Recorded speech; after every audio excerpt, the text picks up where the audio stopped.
Hi Aquarius, welcome back to the Warrior's Journey Tarot. Today I'm going to be doing your April 2021 monthly love reading. Okay, already we have two cards flipping out. We've got the Six of Wands, the Six of Staves, and the King of Swords or the King of Arrows. So Aquarius, this is looking like for somebody, this is Adonis, okay? So this is describing somebody who might be either in a fire sign or an air sign. Because we've got the King of Arrows here, I feel like it's more so leaning towards an air sign, Gemini, Libra, Aquarius. This is saying that there's some kind of either some achievement, some level up, somebody who is well respected, looked up to, popular, but in love and romance, a little bit egoic, okay, in the sense of they like to be admired, they like to be looked up to, but not overly emotional. They're fair, they're logical and all that, but with the combination of the air sign of King of Swords or King of Aries, King of Arrows with the Adonis, and then the popularity and the success and the achievement, and also, ego of that Six of Wands, I feel like it brings that up, okay? So someone who's very well respected, looked up to, popular, successful, and it might have let them, like, it might have got to their head, okay? On the bottom, we've got Strength with Brunhild and Siegfried. But the Strength card in the Major Arcana speaking to being stubborn, unmovable. Could be that you're dealing with a Leo, okay? So that could have been describing you. Oh my goodness, that's a lot. I'll show it to you. I would have put this away because that's so much. I did do a bit of a pre-shuffle for you guys. So we got Five of Wands, conflict, change, Emperor with power. Three of Coins could be a third-party situation. Five of Arrows, something shady that was done. Forgiveness not being granted. Ace of Swords, speaking your truth, feeling like you have to stick up for yourself. Eight of Cups, walking away. Tradition, here we got Romeo and Juliet's, star-crossed lover story with the Hierophant representing tradition. So it's going against the tried and true. They're going against the grain, going against traditions, okay? Maybe, perhaps, your relationship not being approved of. Seven of Arrows is trying something new, not quite getting it right, but, starting fresh and kind of trial and error. Six of Cups, this could be with someone from your past returning, and Six of Coins, a mutually beneficial relationship. On the bottom, Nine of Staves, Nine of Wands, the card of the Wounded Warrior, blocking, not being open and receptive to love because of past experiences, past hurt. That was a lot. I didn't want to just ignore it because who am I to ignore messages from Spirit? So let's get back into your reading, okay? This is the Lover's Path Tarot by Chris Walder. Let me pull some cards, and then I'm going to use a new Love Oracle deck as well as the Romance Angels to clarify. Give it a bit more of a shuffle, then I'll cut the deck. This is for Aquarius. What's going on with Aquarius in love and romance? All right, so these messages want to come out. Side read, gotta tell you. Five of Coins, and we've got Princess of Wands or Princess of Staves, which is like the Page of Wands. This is showing the energy of somebody who's easy come, easy go in love and romance. Five of Coins is showing this lack of trust or lack of faith, okay? Lack of wanting to invest in relationships, commitments. So this is where you meet somebody in clubs, restaurants, dating sites. It's not serious, but it's just for companionship and to make the time pass, okay? It's like just dating and not ready for anything serious. And then to clarify this, we've got the Princess of Staves or the Page of Wands, which is this energy of being very passionate, inspired, excited, but kind of like a little puppy. Like you're just all over the place. You want to try everything new that you've been interested in, pursue all your interests. Like you don't even know what you want to do later on down the road or who you want to be with because you still have to find out what you like, what you don't like, what works for you, what doesn't. So it's this energy of dating right now, nothing serious, but having fun, okay? We've got Balance, 14, Temperance at the bottom. Oh no, 14. Is it Temperance? Okay, so Venus and Vulcan, which is Aphrodite and Hephaestus. Okay, so it's just speaking to temperance. I believe this is balance. Yeah, it should be. So putting Netflix and chilling, staying at home, spending less money, being moderate, being taking care of yourself, and so on. Okay, so it's showing like just passing the time right now.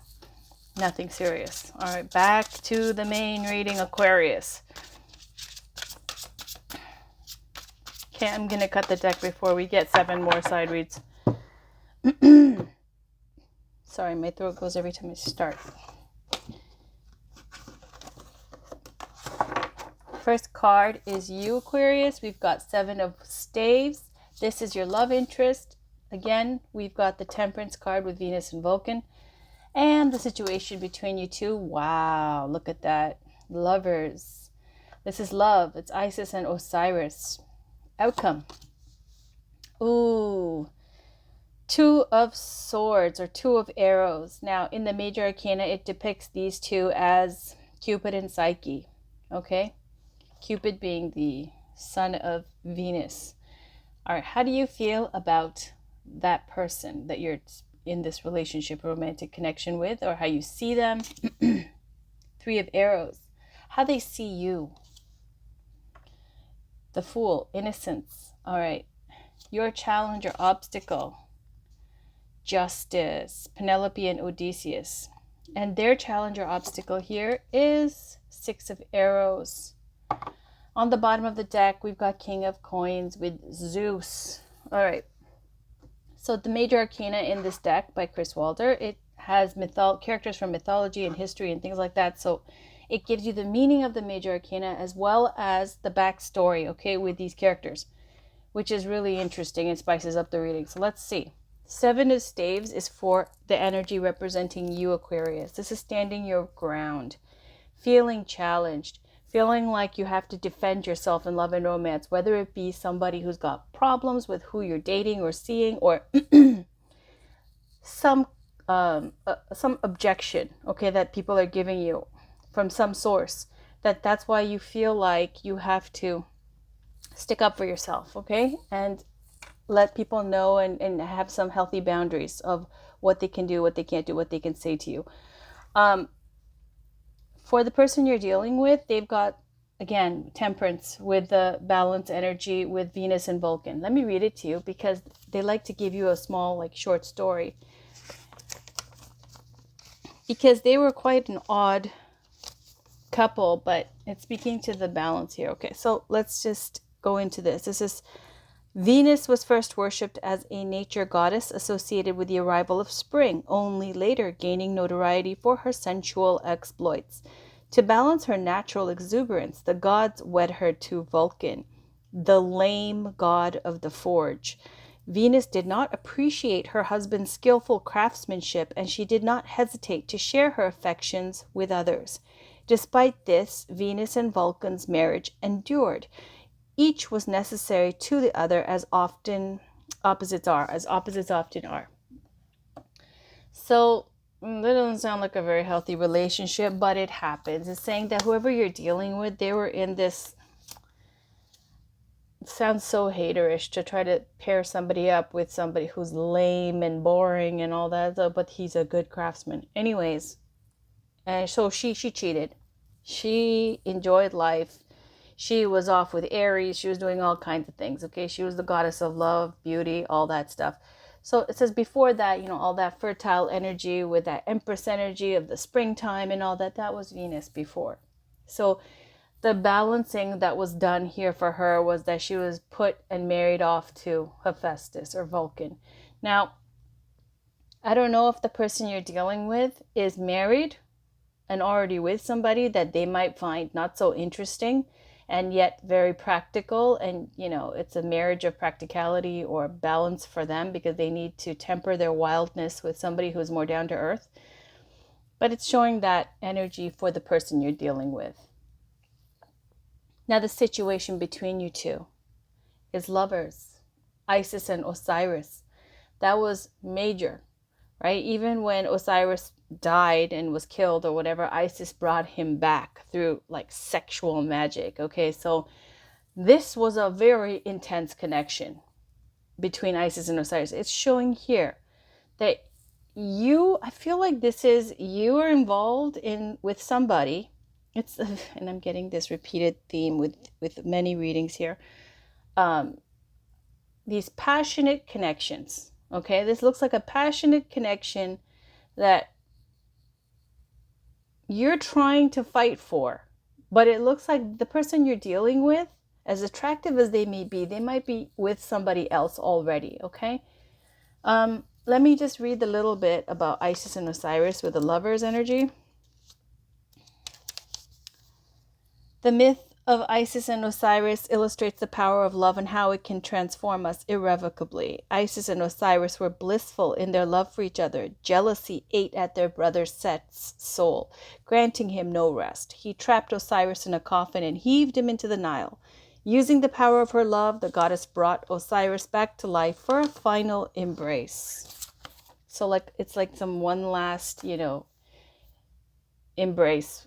And I guess that was it. That's showing that embrace before you got to say bye-bye. Okay, so here's the outcome.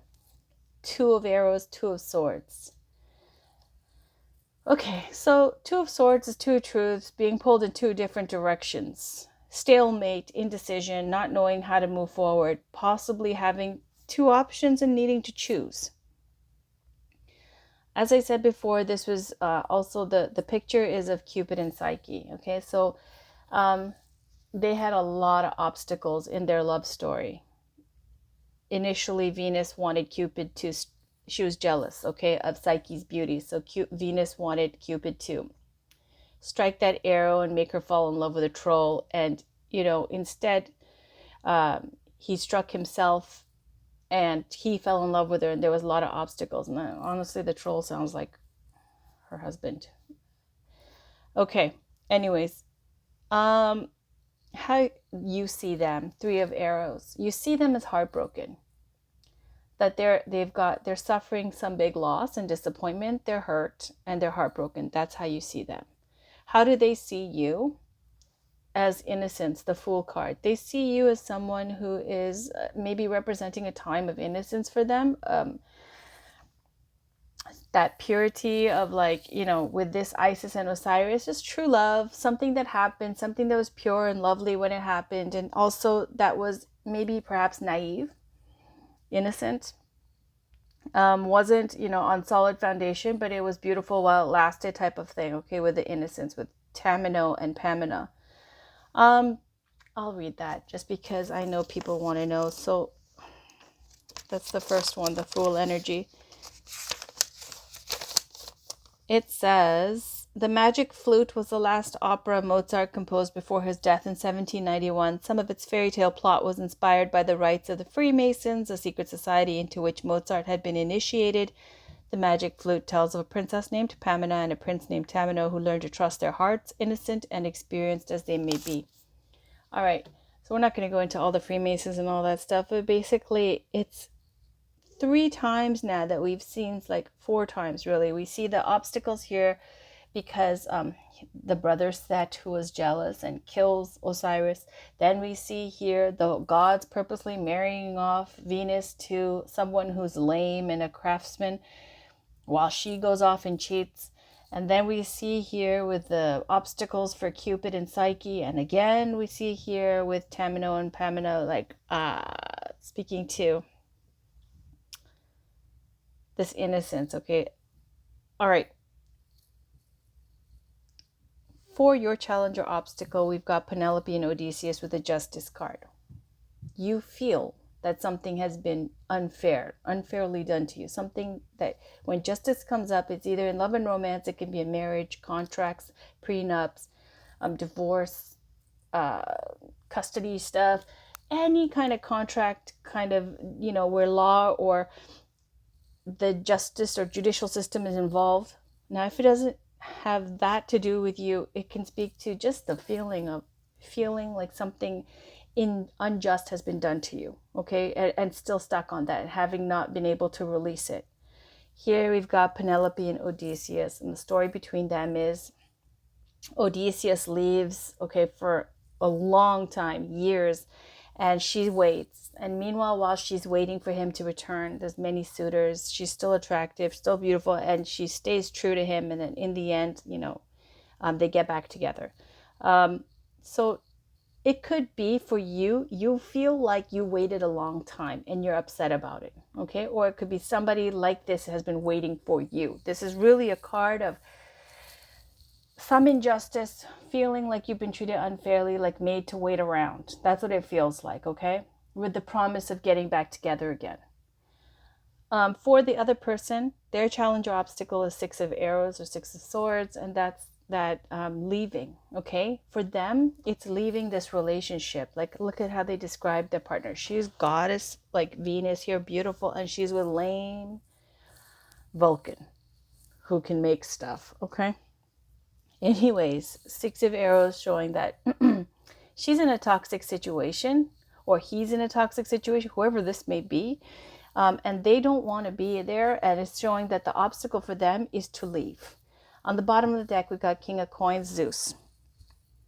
That's King of Pentacles, Taurus energy. It's showing somebody who is very tied down in ways of tradition, responsibilities, their community, their culture, their family, their coins, their business, their livelihood, all of that very practical energy. And love and romance, this is like that Midas energy, okay? Sometimes they treat people like their possessions and not like they are, equal in that way. It's not a King of Cups. This is King of Pentacles. King of Cups was like just lose themselves in love and get emotional. King of Pentacles will always have the bottom line in the mind. Always think about how their choice in love and romance affects not just, their heart or whatever, just the future and where they see themselves. Okay, so let's pull a Lover's Oracle card. This is Amira's Love Oracle. Very thin cardstock, but it's super fun. Let's see what you guys get for April. What messages is there? What messages are there for Aquarius, Sun, Moon, Rising, and Venus for April 2021, please? Can we get a message for Aquarius for April 2021? The outcome looks like for April... The outcome looks like for April, you're undecided, okay? With the 2 of Swords. You won't have made your mind up yet of how to move forward. You have 2 options. All right. This is for Aquarius. Sun, Moon, Rising, and Venus. It looks like you're waiting on somebody. Straight up, that's what it looks like. And I know people hate these stories when someone's married and this is going on. I'm just reading the cards. This is what it says.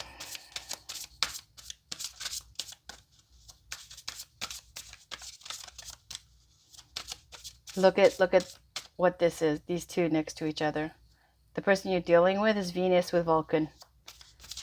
But what's the situation with you 2? Isis and Osiris. My goodness. That's why there's 2 of Swords at the outcome. Needing to make a choice.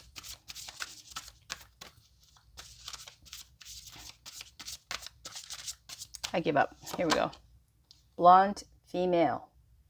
On the bottom, friendship. Okay. So there's the blonde female. Anyways, it looks like for this that this is supposed to be, this deck is supposed to be intuitively read. So that's what I'm doing. It has a brief description. The blonde female is just straight up is describing the type of person that has something to do with this story, okay? Friendship is saying straight up that this is going to end in friendship. This is not going to be a long-term commitment relationship. It's something where you both are going to decide that, being friends and leaving it there is best. That's what that's saying. I'm going to pull one more Love Oracle card. This is the Romance Angels by Dorian Virtue. Can we get one more card, please, for Aquarius, Sun, Moon, Rising, and Venus for April 2021. Can we get one more card? What does Aquarius need to know, please? What does Aquarius need to know for April 2021 in love and romance? What message is there for Aquarius, Sun, Moon, Rising, and Venus for April 2021, please?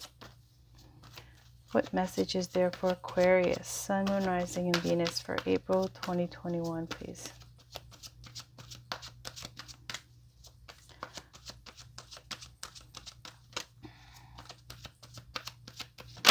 There we go.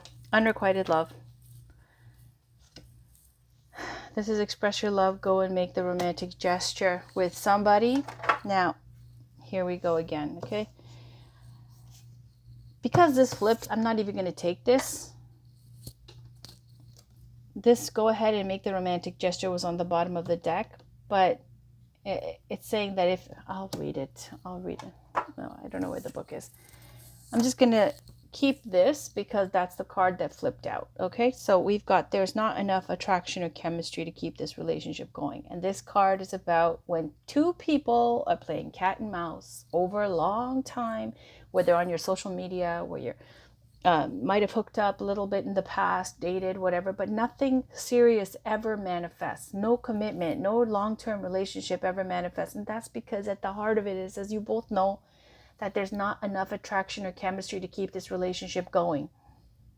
So that's this, okay? That's straight up. That's what it's saying. It's saying there was some passion, there was some fun, there was excitement, okay? But no matter if that person that you're dealing with is happy in their relationship or happy in, you know, whatever else they're doing, it's irrelevant. It's for you two, even though there was this love energy, the Lover's card with Isis and Osiris, it was very hot and heavy, but that was, as it said, one last embrace mixed with friendship being the outcome and unrequited love. So it looks like, you know, this is not the person for you, Aquarius, whoever this reading resonates with.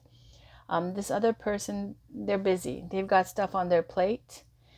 Even though it might not be the most ideal match that they're with, it looks like there's somebody that they balance each other out, okay?